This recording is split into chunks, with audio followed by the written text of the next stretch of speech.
Hi friends, welcome to my dreams world. ఉదయాన్నే ఐశ్వర్యకి మెలకు వచ్చింది. పక్కకి చూసేసరికి శక్తి కనిపించలేదు. పైకి లేచి రూమ్ మొత్తం వెతుకుతుంది. ఈ శక్తి ఇంత ఉదయాన్నే ఎక్కడికి వెళ్ళాడు? కిందకి వెళ్ళి ఉంటాడు మనసులోనే అనుకుంటూ వాష్రూమ్లోకి వెళ్తుంది. ఫ్రెష్ అయ్యి కిందకి వచ్చి శక్తి కోసం వెతుకుతుంది. ఇంట్లో ఎక్కడా కనిపించకపోవడంతో తన మనసులో భయం మొదలైంది. కార్తిక్ తనని గమనించి దగ్గరికి వస్తాడు. ఎవరి కోసం వెతుకుతున్నావు? శక్తి గదిలో లేడు, బయటికేమైనా వచ్చాడా? నేను చూడలేదక్కా, ఉండు వాచ్మెన్ని అడిగి వస్తాను. గేట్ దగ్గరికి వెళ్ళి వాచ్మెన్ని డీటెయిల్స్ అడిగి ఐశ్వర్య దగ్గరికి వస్తాడు. ఏమన్నా తెలిసిందా? హా అక్క, తెల్లవారుజామునే కార్ తీసుకుని బయటికి వెళ్ళాడంట. నాకు ఒక మాట కూడా చెప్పలేదు. అసలు ఎక్కడికి వెళ్ళాడు?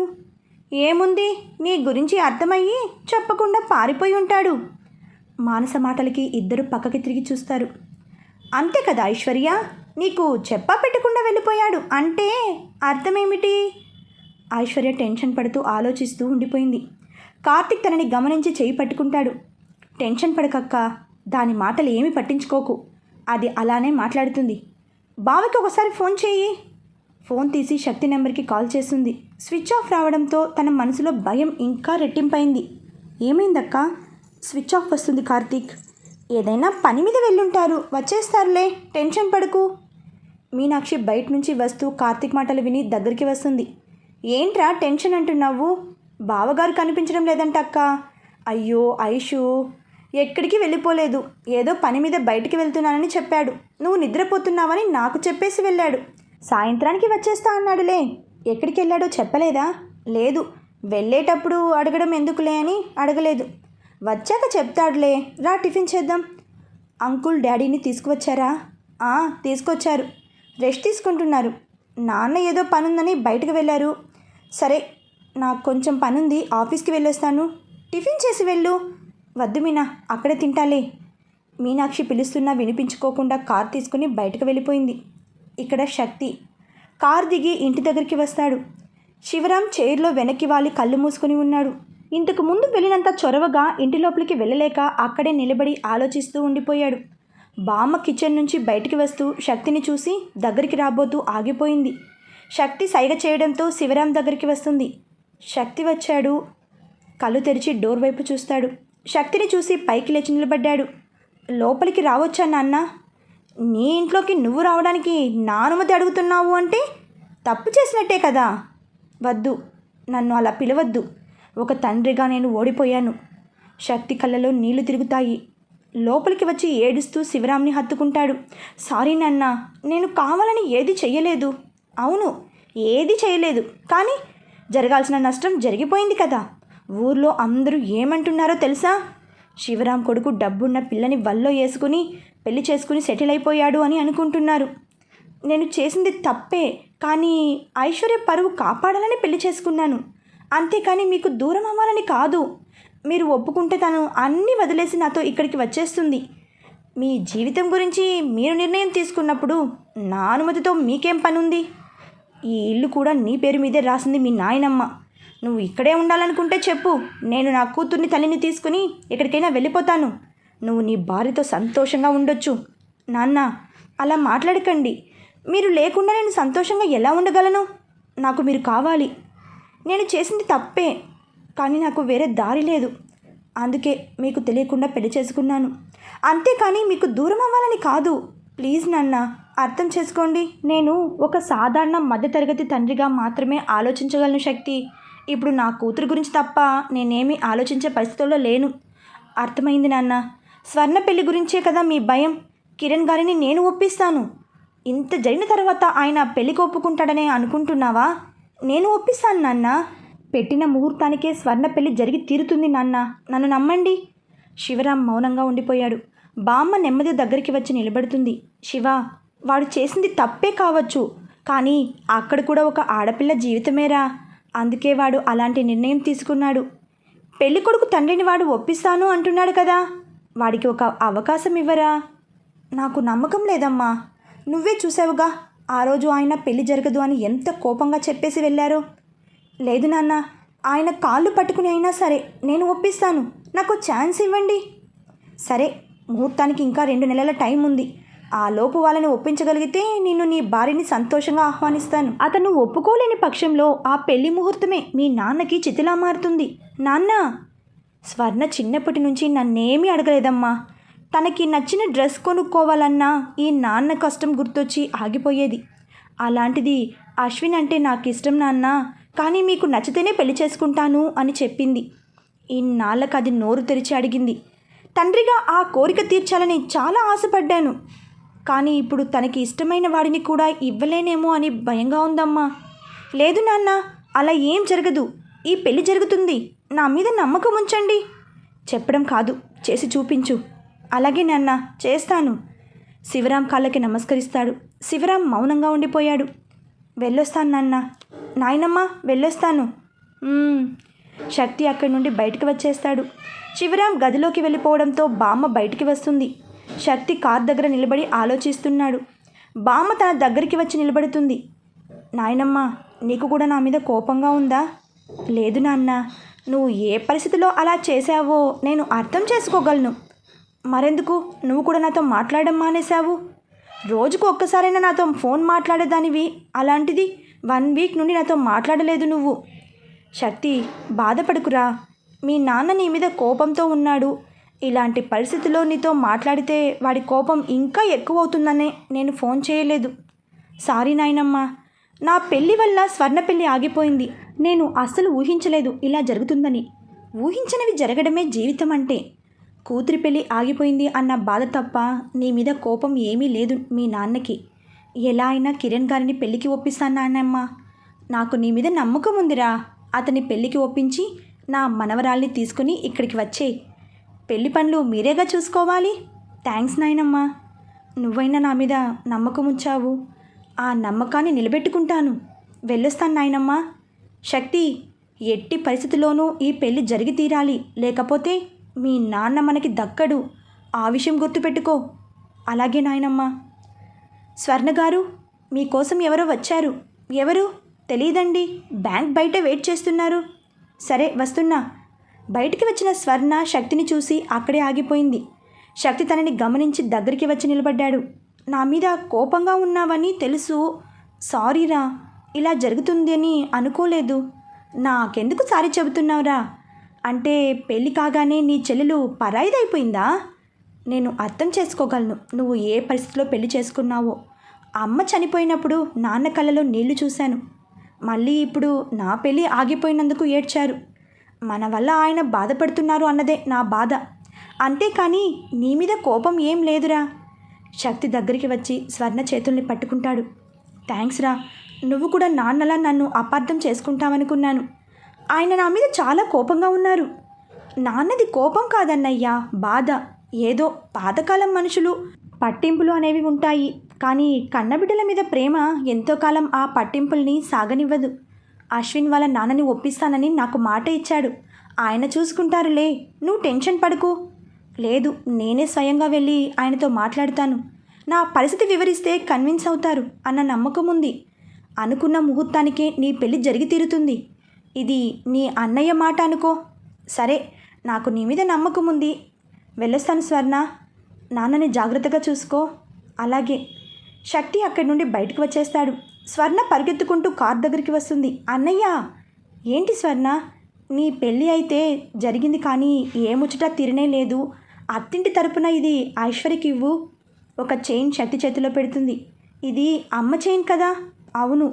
ఇది నీ కాబోయే భార్యకి ఇవ్వాలని నాయనమ్మ దాచిపెట్టింది. నువ్వు నన్ను కలవడానికి ఖచ్చితంగా వస్తావని తెలుసు. అందుకే దీన్ని నా దగ్గరే పెట్టుకున్నాను. సరే, ఇస్తాను. స్వర్ణ నవ్వుతూ లోపలికి వెళ్ళిపోయింది. శక్తి ఆలోచిస్తూ కార్ దగ్గరే నిలబడి ఉండిపోయాడు. ఎవరో పిలవడంతో పక్కకి తిరిగి చూశాడు. అశ్విన్ నవ్వుతూ దగ్గరికి వస్తాడు. స్వర్ణని కలవడానికి వచ్చాను. నేనే మిమ్మల్ని కలవాలి అనుకుంటున్నాను. థ్యాంక్ గాడ్, ఇక్కడే కనిపించారు. నేను పని చేసేది ఇక్కడే కదా? ఓ అవును కదా, మర్చిపోయాను. ఓకే రండి, ఆ కాఫీ షాప్లో కూర్చొని మాట్లాడుకుందాం. ఇద్దరు కాఫీ షాప్కి వెళ్ళి ఒక టేబుల్ దగ్గర కూర్చున్నారు. అశ్విన్ కాఫీ ఆర్డర్ ఇచ్చి శక్తి వైపు చూస్తాడు. ఎలా ఉంది మీ మ్యారేజ్ లైఫ్? అశ్విన్, అది స్వర్ణ నాకు అంతా చెప్పింది. శక్తి, మీరు చేసింది తప్పో రైటో నాకు తెలీదు. నాకు తెలిసినంత వరకు ఎవరి పాయింట్ ఆఫ్ వ్యూలో వాళ్ళు కరెక్టే అనుకుంటారు. సో ఎవరిని మనం జడ్జ్ చేయకూడదు. నిజమే, కానీ పరిస్థితులు ఎప్పుడూ మన చేతుల్లో ఉండవు కదా అశ్విన్. నేను ఒకటి అనుకుంటే ఆ దేవుడు మరోలా నా జీవితాన్ని మార్చాడు. మా నాయనమ్మ చెబుతూ ఉంటుంది, ఒక మనిషి జీవితంలో అనుకోనిది జరిగింది అంటే అది కేవలం యాదృచ్ఛికం మాత్రం కాదు అని. ఇలా ఎందుకు జరిగిందో నేను ఎక్స్ప్లెనేషన్ ఇవ్వలేను, జరిగిపోయింది అంతే. ఐ కెన్ అండర్స్టాండ్ శక్తి. మా నాన్నగారికి ఆదర్శ భావాలు ఎక్కువే ఉన్నాయి, బట్ ఆయన ఈ విషయంలో ఎందుకింత మొండిగా ఉన్నారో అర్థం కావటం లేదు. నేను ఒకసారి ఆయన్ని కలవాలి అశ్విన్. ప్రస్తుతం ఆయన ఊర్లో లేరు, అఫీషియల్ పని మీద ఢిల్లీకి వెళ్ళారు. రావడానికి ఒక 10 days పడుతుంది. అవునా? ఇప్పుడు ఎలా? నో ప్రాబ్లం శక్తి. ఊరికి వెళ్ళే హడావిడిలో మాట్లాడడం ఎందుకులే అని నేనేం మాట్లాడలేదు. నాన్నగారు రాగానే నేనే ఆయన్ని ఒప్పిస్తాను. ఆయన రాగానే నాకు ఫోన్ చెయ్యి, నేను వచ్చి కలుస్తాను. అలాగే, మీరేం టెన్షన్ పడకండి. నాన్నను ఒప్పించే బాధ్యత నాది. థ్యాంక్స్ అశ్విన్. ఇట్స్ ఓకే, నాకు కొంచెం పనుంది, వెళ్తాను. హా. అశ్విన్ పైకి లేచి అక్కడి నుండి బయటికి వెళ్ళబోతుంటే శక్తి తనని ఆపుతాడు. ఏంటి శక్తి? నేను చేసిన తప్పుకి స్వరని శిక్షించకండి. మీ నాన్నగారిని ఎలా అయినా పెళ్ళికి ఒప్పించండి. Don't worry Shakti. 6 years తన కోసం ఒక యజ్ఞమే చేశాను నేను. అలాంటిది అంత తేలిగ్గా తనని వదులుకోలేను. నాన్న ఒప్పుకుంటారు, నా కోసమైనా ఒప్పుకుంటారు. Thank you. అన్నిసార్లు థ్యాంక్స్ చెప్పాల్సిన అవసరం లేదు Shakti. Okay, bye bye. Ashwin నవ్వుతూ అక్కడి నుండి వెళ్ళిపోయాడు. శక్తి కార్ దగ్గరికి వెళ్ళబోతుండగా ఎదురుగా మూర్తి కనిపించడంతో షాక్తో చూస్తూ ఉండిపోయాడు. మూర్తి దగ్గరికి వచ్చి తన ఎదురుగా నిలబడ్డాడు. మీ నాన్నతో మాట్లాడాలని వచ్చాను. నువ్వు మీ నాన్నతో మాట్లాడిందంతా విన్నాను. తండ్రి కొడుకుల మధ్య వేరే వ్యక్తి మాట్లాడడం కరెక్ట్ కాదు అని లోపలికి రాకుండా వెనక్కి వచ్చేశాను. నువ్వు ఇక్కడ ఆగడం చూసి ఇలా వచ్చాను.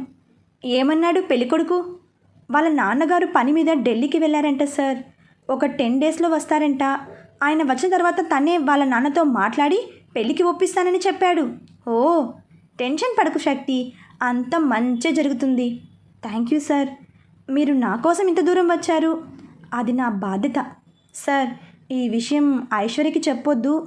అసలే రంజిత్ గారి విషయంలో అప్సెట్గా ఉంది. ఇప్పుడు స్వర్ణ పెళ్ళి ఆగిపోయిందని తెలిస్తే తన వల్లే ఇలా జరిగిందని ఇంకా ఎక్కువగా బాధపడుతుంది. అలాగే చెప్పను. ఇంటికి వెళ్ళు, ఐశ్వర్య నీ కోసం ఎదురు చూస్తూ ఉంటుంది. హా, నాకు కొంచెం పనుంది, అది చూసుకుని వస్తాను, నువ్వు వెళ్ళు. సరే సార్. శక్తి అక్కడి నుండి కారులో బయలుదేరుతాడు. డ్రైవ్ చేస్తున్నాడే కానీ వాళ్ళ నాన్న మాటలే మైండ్లో కదులుతున్నాయి. ఎలా అయినా ఈ పెళ్లి జరిగి తీరాలి, లేకపోతే నాన్న మాకు దక్కరు. అశ్విన్ మాటలు వింటే కాస్త రిలాక్స్గా అనిపించింది. తను స్వర్ణని వదులుకోలేడు. నాకు నమ్మకం ఉంది, ఖచ్చితంగా వాళ్ళ నాన్నని పెళ్ళికి ఒప్పిస్తాడు. ఆలోచిస్తూ ఉండగా ఫోన్ రింగ్ అవుతుంది. ఐశ్వర్య నెంబర్ చూసి ఫోన్ లిఫ్ట్ చేస్తాడు. ఎక్కడికి వెళ్ళావు శక్తి? కనీసం ఫోన్ కూడా చేయలేదు. సారీ ఐశ్వర్య, ఫ్రెండ్ని కలవడానికి వచ్చాను. ఫోన్ ఆఫ్ అయినట్టుంది, చూసుకోలేదు. సరే, ఎక్కడున్నావు? బయలుదేరాను, సాయంత్రానికి ఇంటికి వచ్చేస్తా. లంచ్ చేసావా లేదా? హా, తిన్నాను. నువ్వు ఎక్కడున్నావు? కొంచెం పనుంటే ఆఫీస్కి వచ్చాను. నువ్వు రావడానికి ఎలాగో సాయంత్రం అవుతుంది అంటున్నావుగా, నేను వర్క్ ఫినిష్ చేసుకుని వస్తాను. Okay, bye Aishwarya. Bye, take care. Phone cut చేసి ఆలోచిస్తూ ఉండిపోయింది ఐశ్వర్య. ఫ్రెండ్ని కలవడానికి వెళ్ళాను అంటున్నాడు. బాలాజీ ఇక్కడే ఉన్నాడు, మరి ఇంకెవరిని కలవడానికి వెళ్ళాడు? ఐశ్వర్య భోజనం తీసుకుని గదిలోకి వచ్చేసరికి శక్తి ఆలోచిస్తూ బాల్కనీలో కూర్చుని ఉన్నాడు. ప్లేట్ పక్కన పెట్టి శక్తి దగ్గరికి వచ్చి నిలబడింది. శక్తి, ఏమైంది అలా ఉన్నావు? నాకు తెలుసు నువ్వు ఇక్కడ సంతోషంగా లేవు అని, కానీ మావయ్య గారు ఒప్పుకునే వరకు కాస్త అడ్జస్ట్ చేసుకో శక్తి. అదేం లేదు, నాన్న గుర్తొచ్చారు అంతే. తండ్రి ప్రేమలో పెరిగిన వాడివి. ఇలా ఆయన నీతో మాట్లాడకుండా ఉంటే బాధగానే ఉంటుంది. నా వల్ల నువ్వు ఆయనకి దూరం అయ్యావు. ఆయన కూడా చాలా బాధపడుతూ ఉంటారు కదా. కానీ త్వరలోనే అర్థం చేసుకుంటారు. సరే రా, భోజనం చేద్దాం. నాకు ఆకలిగా లేదా ఐశ్వర్య? నువ్వు తిను. సరే, నాకు ఆకలిగా లేదు. అరే, నా కోసం నువ్వెందుకు ఆకలితో ఉండడం? నీకు ఆకలి లేనప్పుడు నాకు మాత్రం ఎలా ఆకలి వేస్తుంది చెప్పు? నేను తింటే కానీ తినను అంటావు, అంతే కదా? అంతే కదా మరి. భర్త తినకుండా భార్య తినడం చాలా తప్పు. అలా అని ఎవరు చెప్పారు? మా అమ్మ చెప్పింది. డాడీ తనని పట్టించుకోకపోయినా సరే అమ్మ తినకుండా తన కోసం ఎదురు చూస్తూనే ఉండేది. అలాంటిది ప్రేమించే భర్త కోసం నేను వెయిట్ చేయలేనా? శక్తి నవ్వుతూ పైకి లేచి ఐశ్వర్యని దగ్గరికి తీసుకుంటాడు. పట్టిన పట్టు వదలవే. నేను వదిలినా నువ్వు వదలవు కదా. ముందు భోజనం చేద్దాం. ఉదయం నుండి ఏమీ తినలేదు. ఎందుకు తినలేదు? ఏమో, నువ్వు పక్కన లేవు కదా, తినాలి అనిపించలేదు. సరే పద భోంచేద్దాం. కాసేపటికి ఇద్దరు భోజనం చేసి బాల్కనీలో కూర్చున్నారు. ఐశ్వర్య ఏదో మాట్లాడుతూ ఉంది, కానీ శక్తి ఆలోచిస్తూ కూర్చున్నాడు. ఐశ్వర్య తనని గమనించి భుజం మీద చెయ్యి వేస్తుంది. అంతా ఓకేనా? ఎందుకలా ఉన్నావు శక్తి? ఆ ఫొటోస్ పబ్లిష్ చేసింది ఎవరో కానీ నాకు దొరికితే మాత్రం చంపేస్తాను వాడిని. ఎందుకంత కోపం? ఏం జరిగింది? వాడి వల్లే కదా ఇంత రచ్చ జరిగింది. నాన్న నా మీద కోపం పెంచుకోవడానికి కూడా కారణం వాడే కదా. శక్తి కళ్ళలో నీళ్లు చూసి దగ్గరికి వచ్చి తన తలని గుండెలకు హత్తుకుంటుంది. ఏడుస్తూ ఐశ్వర్య చుట్టూ చేతులు బిగించి తనని గట్టిగా హత్తుకుంటాడు. నాన్న నన్ను కొట్టినా హ్యాపీగా ఉండేది ఐశ్వర్య, కానీ ఇలా మౌనంగా ఉంటే భరించడం కష్టంగా ఉంది. బాధపడకు శక్తి, ప్లీజ్. నువ్వు ఏడుస్తుంటే నాకు భయంగా ఉంది. ఐశ్వర్యని వదిలి తన వైపు చూస్తాడు. శక్తి కన్నీళ్లు తుడిచి పక్కనే కూర్చుంది. ఆయనకి నీ మీద ప్రేమ ఎప్పటికీ మారదు శక్తి. ఆ ప్రేమే మీ ఇద్దరిని కలుపుతుంది. ధైర్యంగా ఉండు. సారీ, అనవసరంగా నిన్ను ఏడిపించాను. అదేం లేదు, లేట్ అవుతుంది, వెళ్ళి పడుకో. సరే, నువ్వు బాధపడుకో. నువ్వు హ్యాపీగా ఉంటేనే నేను కూడా హ్యాపీగా ఉండగలను శక్తి. ఈ పెళ్ళి వల్ల నువ్వు ఇంత బాధపడతావని తెలుసుంటే. ఐశ్వర్య, ఈ బాధ నాన్న గురించి మాత్రమే. నీ వల్ల కానీ ఈ పెళ్ళి వల్ల కానీ నాకెలాంటి బాధ లేదు. అర్థమైందా? మార్నింగ్ మీటింగ్ ఉందని చెప్పావు కదా, వచ్చి పడుకో. మళ్ళీ ఎర్లీ మార్నింగ్ లేవాలి. అలాగే. ఐశ్వర్య చెయ్యి పట్టుకుని బెడ్ దగ్గరికి తీసుకువస్తాడు.